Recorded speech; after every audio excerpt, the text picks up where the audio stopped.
Assalamualaikum warahmatullahi wabarakatuh. Di sini kami dari kelompok 4 akan mempresentasikan hasil dari penelitian kami yang berjudul Analisis Faktor-faktor yang mempengaruhi produksi jagung di Desa Soket, Kecamatan Trake, Kabupaten Bangkalan. Sebelum ke pembahasan, saya akan memperkenalkan anggota kelompok 4 terlebih dahulu.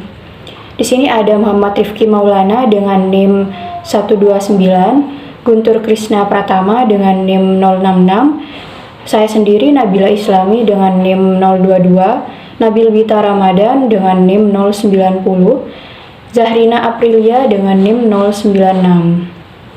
Pada pembahasan yang pertama yaitu pendahuluan.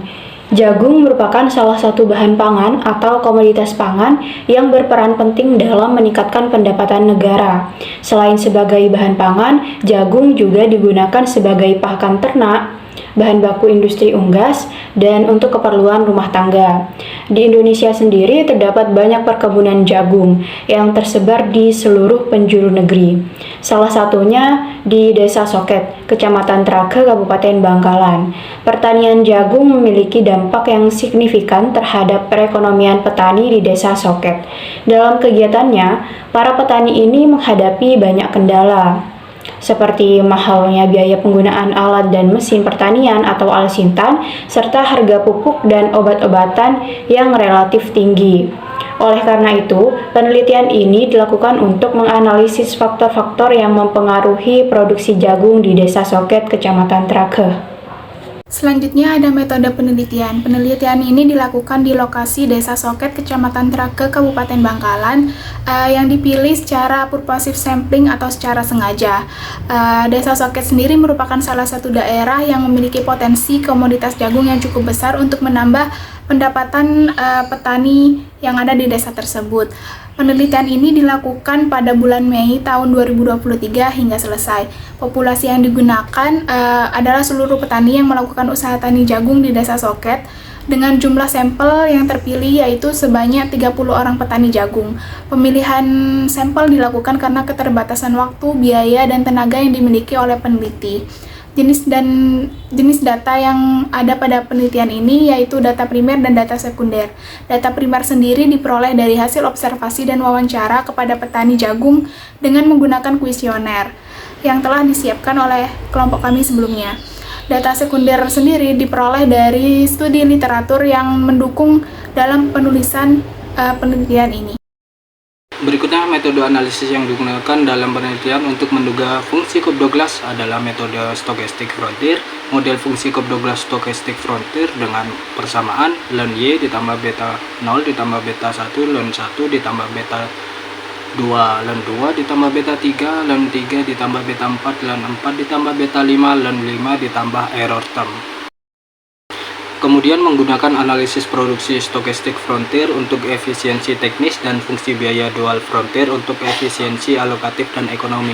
Berikut tertera rumus yang berada di PPT dengan keterangan UI yaitu efek efisiensi teknis, Z1 umur petani, Z2 tingkat pendidikan, Z3 pengalaman petani, Z4 jumlah tanggungan keluarga, yang terakhir 8 yaitu error term. Untuk selanjutnya yaitu karakteristik petani. Untuk indikator umur produktif di Desa Soket yaitu dengan rata-rata 51,6 tahun. Untuk indikator tingkat pendidikan dengan rata-rata 6,4 tahun. Untuk jumlah anggota keluarga dengan rata-rata 19,7 orang. Untuk indikator luas lahan dengan rata-rata 19,7 hektar. Untuk indikator yang terakhir, lama berusaha tani dengan rata-rata 3,03 tahun. Untuk selanjutnya yaitu hasil analisis MLE. Di sini diketahui variabel yang signifikan yaitu luas lahan. Untuk luas lahan sendiri memiliki T rasio sebesar 2,423, di mana nilai ini lebih besar daripada T tabel sebesar 2,063 atau signifikan pada alfa 5%, yang artinya variabel luas lahan memiliki pengaruh signifikan pada produksi jagung dengan koefisien yang dihasilkan memiliki nilai sebesar 1,081, yang artinya apabila terjadi peningkatan lahan sebesar 1%, maka meningkatkan produksi jagung sebesar 1,081%.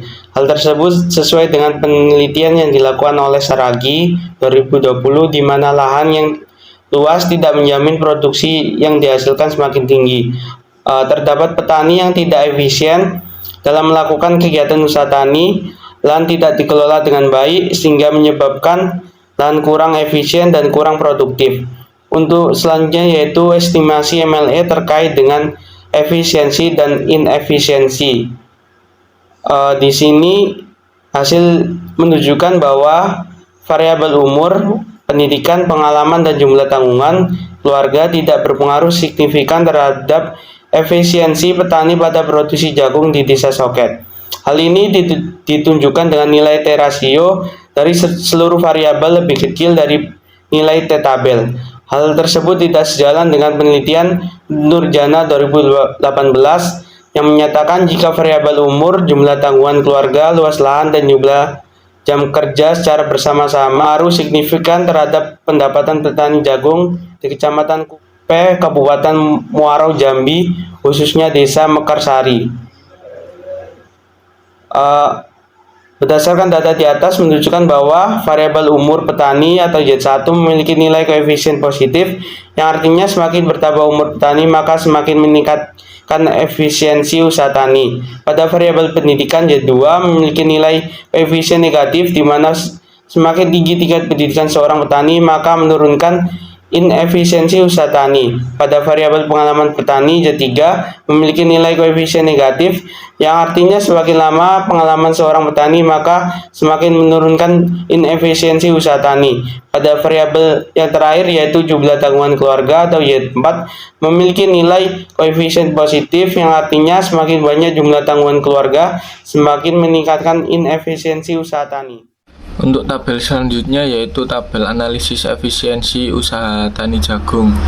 Hasil analisis tingkat efisiensi usaha tani jagung di Desa Soket memperoleh nilai rata-rata efisiensi sebanyak 0,981.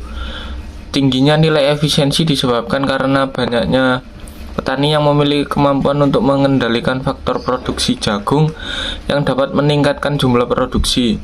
Tingkat efisiensi tersebut lebih besar dari 0,8, yang artinya total keseluruhan petani jagung di Desa Soket sudah dinilai efisien. Hasil ini juga sejalan dengan penelitian Santiasi tahun 2021 yang menyatakan jika pencapaian tingkat efisiensi ekonomi rata-rata anggota kelompok tani 0,89 dan non-anggota kelompok tani 0,9.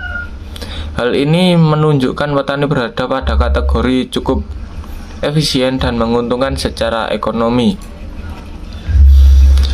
Selanjutnya, pada bagian kesimpulan, berdasarkan analisis menggunakan metode Maximum Likelihood Estimation (MLE) terhadap fungsi produksi Stochastic Frontier, diketahui bahwa terdapat satu variabel yang menunjukkan nilai signifikan terhadap peningkatan produksi jagung, yaitu luas lahan, dan dengan nilai T rasio lebih besar dari nilai T tabel.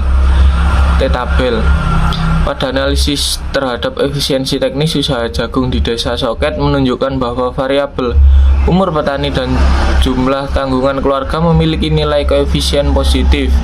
Artinya, semakin bertambah umur petani dan semakin banyak jumlah tanggungan keluarga, maka semakin meningkatkan inefisiensi pada usaha tani. Sedangkan pada variabel pendidikan dan pengalaman bertani memiliki nilai koefisien negatif, di mana semakin tinggi tingkat pendidikan dan pengalaman bertani akan menurunkan inefisiensi usaha tani. Hasil tingkat efisiensi usaha tani jagung di Desa Soket memperoleh nilai rata-rata efisiensi di atas 0,8. Artinya, para petani di Desa Soket dinilai efisien dalam meningkatkan jumlah produksi jagung. Sekian, terima kasih presentasi dari kelompok kami. Wassalamualaikum warahmatullahi wabarakatuh.